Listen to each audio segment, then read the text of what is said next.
नमस्कार, welcome to my channel cooking with Renu Bala. बहुत बहुत स्वागत है आपका अपनी channel cooking with Renu Bala में। तो सबसे पहले हमारे सभी व्यूअर्स को होली की बहुत बहुत मुबारक। होली का त्यौहार दीपावली के बाद दूसरे नंबर पर बनाया जाने वाला, सारे भारत में हर्षोल्लास के साथ मनाया जाने वाला बहुत ही प्रसिद्ध त्यौहार है। इस त्यौहार पर घर घर में बहुत से पकवान बनाए जाते हैं। तो हम तरह तरह के पकवान बनाएंगे। इससे पहले हमने होली के पर्व पर गुजिया की रेसिपी भी पब्लिश की थी। तो आज इस वर्ष होली पर हम बनाने जा रहे हैं शकरकंदी के पेड़े। तो शकरकंद होता है एक प्रकार का जो आलू की जाति का है। तो ये हमने 200 ग्राम शकरकंदी लेकर उसे कुकर में पानी डालकर जिस प्रकार से हम आलूओं को बॉईल करते हैं, बॉईल कर लिया है। अब हम इसका छिलका उतारकर इसे अच्छी तरह साफ कर लेंगे। जो 250 ग्राम हमने खोआ, जिसे मावा भी कहा जाता है, वो लिया है। 150 ग्राम चीनी ली है। और ये मेरे पास इलायची पाउडर है। इलायची के दाने निकालकर हमने पीस लिए हैं। और शुद्ध देसी घी 1 बड़ा चम्मच है। नारियल का बुरादा जो डेजिकेटेड कोकोनट बोलते हैं, गुलाब जामुनों पर लगाया जाता है, किराने की दुकान पर मिलता है, वो हमने लिया है 1 टेबलस्पून। आप अपने टेस्ट के अकॉर्डिंग इसकी मात्रा कम या ज़्यादा भी कर सकते हैं। ये मेरे पास हैं मिले जुले मेवे, पिस्ता कटा हुआ और बादाम। तो 150 ग्राम चीनी है।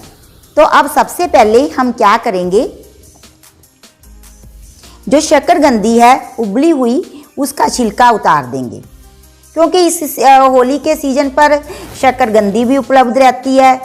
तो मैंने सोचा क्यों ना हम इसे एक नई रेसिपी के साथ होली के त्यौहार को सेलिब्रेट किया जाए। तो होली की जो बाकी की चीज़ें हैं होली के पर्व पर बनाई जाती हैं, उसकी रेसिपी भी हम जल्दी ही पब्लिश करेंगे। तो जब भी मैं कोई रेसिपी डालती हूँ तो ज़्यादातर मैं रेसिपी जो मेरा उद्देश्य होता है कि इंडियन हो, भारतीय हो और पौष्टिक की दृष्टि से खरी उतरे।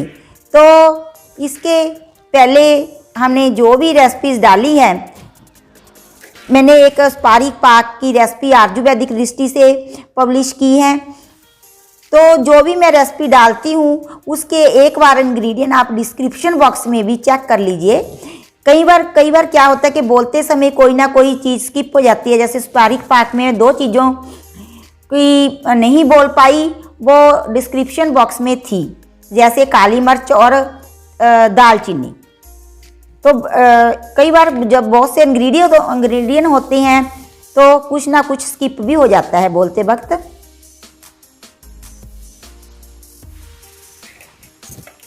सभी शकरकंदियों का हमने छिलका उतार लिया है।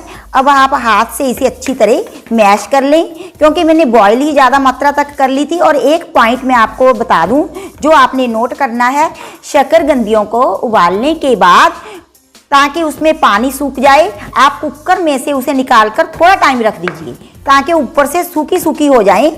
अगर नमी ज़्यादा रहेगी तो आपके जो पेड़े हैं वो अच्छे नहीं बन पाएंगे। तो मैंने पहले ही आधा घंटा उबालकर इसे काउंटर पे रख दिया था, किचन काउंटर पे। देखिए जी अब सूखा सूखा सा बना है। और दूसरी बात, एक बात और बता दूं, मैंने इससे पहले शकरकंदियों के पेड़े ट्राई करने से पहले शकरकंदी की खीर और शकरकंदी का हलवा, शकरकंदी के गुलाब जामुन भी अपने चैनल पर वीडियो पब्लिश कर रखे हैं, जो कि बेहद टेस्टी बनते हैं। तो अब हम क्या करेंगे, सभी को मैंने अच्छी तरह मैश कर लिया है शकरकंदियों को। तो अब हम थोड़ा सा देसी घी लेकर, देखिए 1 बड़ा चम्मच लेकर, अगर हमको लगा क्योंकि शकरकंदी पर भी डिपेंड होता है, कोई जैसे आलू नहीं होते, कोई खुश्क होते हैं और कोई तो थोड़ा अगर हमें खुश्क लगा तो हम इसमें थोड़ा घी और डाल लेंगे। क्योंकि हमारा खोआ भी जो है वो घर का अच्छे दूध का बना हुआ है, उसमें भी काफ़ी चिकनाहट है, ये चिकनाहट पर निर्भर करता है। तो 1 टेबलस्पून के मतलब हीप फुल ऊपर तक भरा हुआ मैंने शुद्ध घी का प्रयोग किया है।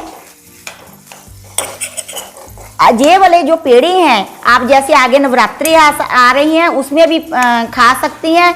शकरकंदी की खीर, शकरकंदों का हलवा और जो गुलाब जामुन, तो मैं तो थोड़ा मैदा डाला है तो वो दोनों चीज़ें भी आप व्रत उपवास में प्रयोग कर सकते हैं। इस प्रकार से हम इसे नमी सूखने तक अच्छी तरह से सेक लेंगे। हल्की आंच पर, आंच को कम रखना है और इस प्रकार इसे भूनना है ताकि इसकी नमी भी सूख जाए और घी का जो टेस्ट है वो भी अच्छी तरह समा जाए। जो उबला हुआपन है वो भूनने से ख़त्म हो जाएगा, क्योंकि उबालने से और तरह का टेस्ट आ जाता है किसी भी चीज़ को। तो अब इसमें फ्राई करने का टेस्ट आएगा। थोड़ा सा घी मैं और प्रयोग करूँगी, क्योंकि शकरकंदी ने अच्छी तरह जज़ब कर लिया, फिर ये छोड़ भी देगी बाद में भुनने पर। तो थोड़ा थोड़ा घी डाल, थोड़ा सा मामूली सा घी हम इसमें और डाल लेंगे और इसे अच्छी तरह पकाएंगे। कितना टाइम पकाएंगे? कम आंच पर। जे आपको इसका कलर भी चेंज हो जाएगा, पता चल जाएगा और थोड़ी खुशबू आने लगेगी। और क्या होगा कि घी भी छोड़ना शुरू कर देगी। इस तरह इसकी पहचान हो जाएगी कि हमारी शकरकंदी अच्छी तरह से भुन गई है। तो इसमें ही मैं इलायची दाना ऐड कर लूँगी। जो हमने पेड़ों के ऊपर तो हम ड्राई फ्रूट्स लगाएंगे, इलायची दाना इसमें डाल लेंगे। इससे जो पेड़ों के बीच में फ्लेवर आएगा वो कई गुना बढ़ जाएगा।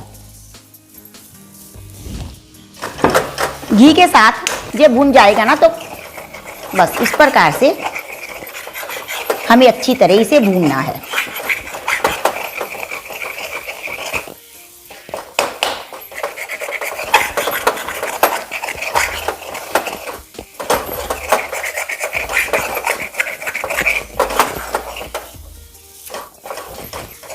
जब हमने शकरकंदी को भूनना है तो हमने इसे लगातार हिलाते चलाते हुए ही भूनना है, जिस प्रकार से मैं हिला रही हूँ, नहीं तो जो नीचे लग जाती है। तो मैंने थोड़ा सा जो घी बचा था वो भी डाल दिया है, पूरा मतलब ऊपर तक भरा हुआ टेबल स्पून डालना है। क्योंकि आप कई बार क्या होता है, आप लोग बाज़ार से खोआ लेकर आते हैं तो उसमें क्या होता है कि घी की मात्रा, चिकनाहट कम होती है। अगर घर का बना हुआ हो तो उसमें बढ़िया दूध का बना हुआ हो तो उसमें भी घी रहता है। देखिए हमारा जो शकरकंदी का मिश्रण है वो अच्छी तरह से भुन गया है, सीख गया है।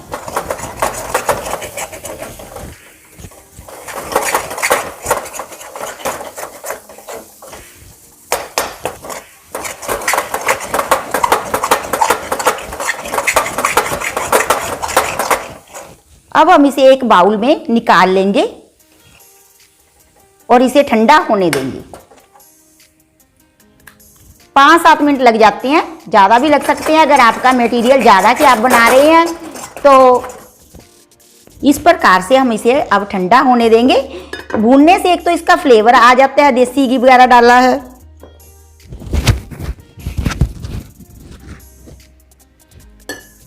जो हमारा मावा है, खोआ है, वो काफ़ी हार्ड हो गया क्योंकि मैंने निकाल कर इसे फ्रिज में रख दिया था और अभी निकाला है। वैसे तो निकाल दिया था थोड़ा टाइम फ्रिज में से पहले ही कि रेसिपी तैयार करनी है, परंतु फिर भी 4-5 दिन से ये फ्रिज में पड़ा था। अब मैं इसे भून लूँगी। ये घर का मावा होने के कारण ज़्यादा टाइम नहीं लेगा क्योंकि मैंने अच्छी तरह इसका दूध पहले ही ख़त्म कर दिया था, खुश्क कर ही दूध को खोआ निकाला था। परंतु मुझे गर्म इसलिए करना पड़ रहा है क्योंकि ये फ्रिज में रखा था। और अगर आप बाज़ार से लेकर आते हैं तो आप खोए को भी सेक लें, अदरवाइज आपकी रेसिपी अच्छी नहीं बनेगी क्योंकि उसमें दूध रहेगा। मेरे को तो पहले ही निकाल कर रखा हुआ था क्योंकि मैंने सोचा था कि पेड़े बनाने हैं इसके। देखिए ये पहले ही बहुत खुश्क है। बस मैंने खोए को भी 1-2 मिनट अच्छी तरह से भून लिया है क्योंकि इससे क्या हो, ये एक तो नरम हो गया, मेरा फ्रिज में पड़ा था। दूसरी बात, जो थोड़ा बहुत भी दूध था, वैसे तो मैंने सुखाकर ही निकाला था दूध को अच्छी तरह खुश्क कर ही, अगर वो था तो भी खुश्क हो जाएगा। तो इसी प्रकार अगर आपके दूध में खोआ है और तो आप भी अच्छी तरह से इसे भून लें। पहले हमने शकरकंदियों के जो बॉयल करके रखी थी उस मटेरियल को भुना, मिश्रण को भुना। अब हमने इस खोए मावा को भुना और अब वो तो ठंडा हो गया होगा मिश्रण शकरकंदी वाला तो। और अब हम खोए के मिश्रण को ठंडा करेंगे अच्छी प्रकार से, फिर हम दोनों चीज़ों को मिक्स करेंगे। मैं इसे भी उसी बॉयल में निकाल लेती हूँ जिस बॉयल में मैंने शकरकंदी को भून कर निकाला था। क्योंकि सभी चीज़ों को हमने एक जान कर पेड़े बांधने हैं और होली के त्यौहार को एंजॉय करना है। परमात्मा करे आप इस होली के त्यौहार को अच्छी तरह सेलिब्रेट करें और आप सभी के जीवन में भी रंगों के त्यौहार की रंगीनगी भर जाए। तो इस कोई भी त्यौहार आता है उसके पीछे बहुत ज़्यादा प्रेम भावना, भाईचारे की भावना को प्रमुख रखकर ही वो त्यौहार बनाए हैं हमारे हिंदू लोगों ने। एक तो इस त्यौहार के बाद एकदम से ऋतु परिवर्तन होता है।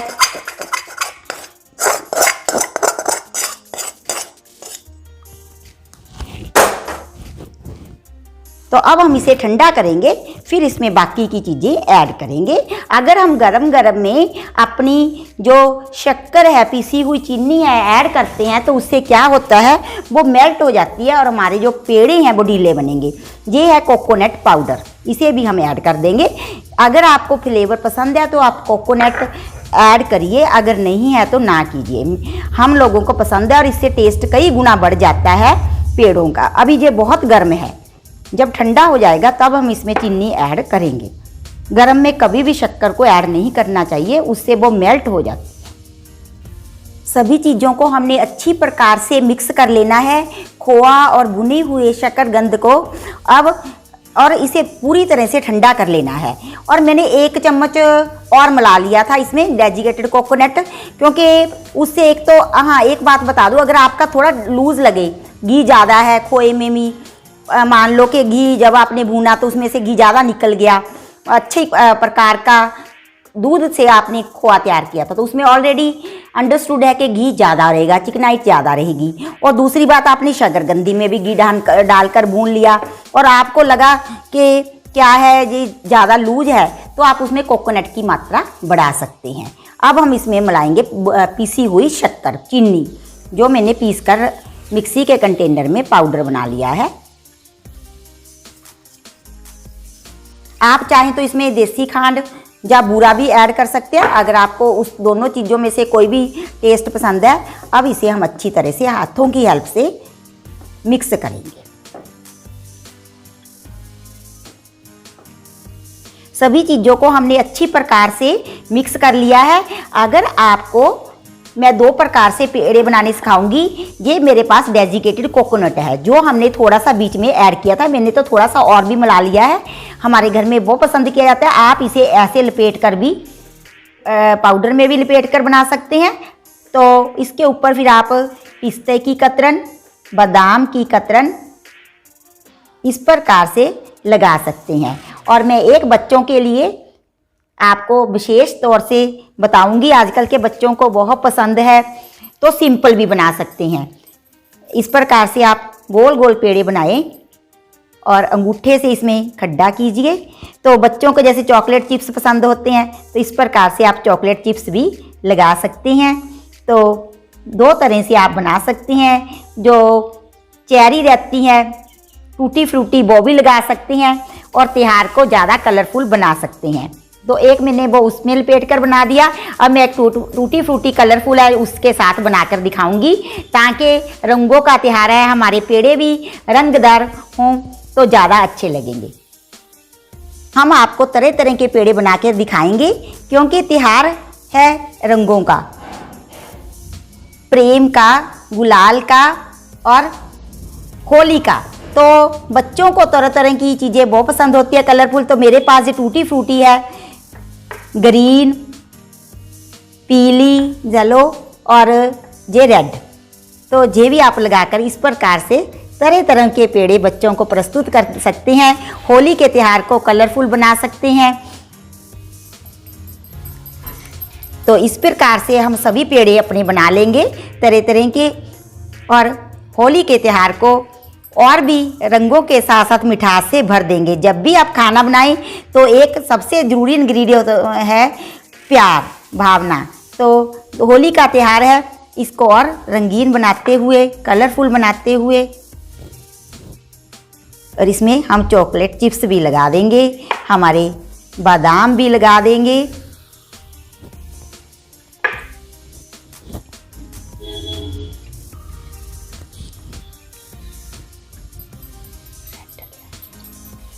इस प्रकार से हम अपने सभी पेड़ों को बांध लेंगे और होली के त्योहार को बनाएंगे खुशनुमा।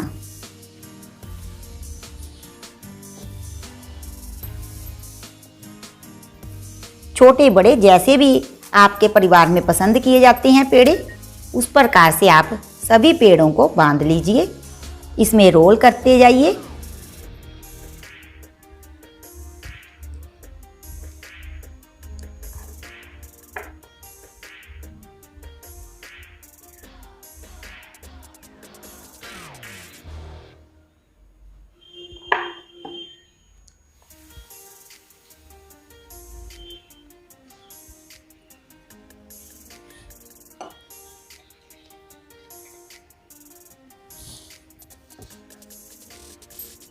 देखिए हमने अपने शकरकंदी के इतने पेड़े तो बांध लिए, अब भी हमारे पास मटेरियल बाकी है। तो इतने मटेरियल में काफ़ी पेड़े बन जाते हैं, तो वो भी हम इसी प्रकार से तैयार करेंगे। तो आप भी इस होली के पर्व पर इस बार शकरकंदी के पेड़े के साथ मिठास भरिए और होली का पर्व बनाइए। सभी मेरे व्यूअर्स को, सभी भारतवासियों को होली की बहुत बहुत मुबारक हो। आपके लिए मंगलमयी त्योहार हो। रंगों का आपके जीवन में भी त्योहार रंग और खुशियाँ लेकर आए। बहुत बहुत शुभकामनाएं। इसी के साथ अब हम मिलेंगे अपनी नेक्स्ट रेसिपी के साथ। तब तक रखिए अपना ढेरों ख्याल।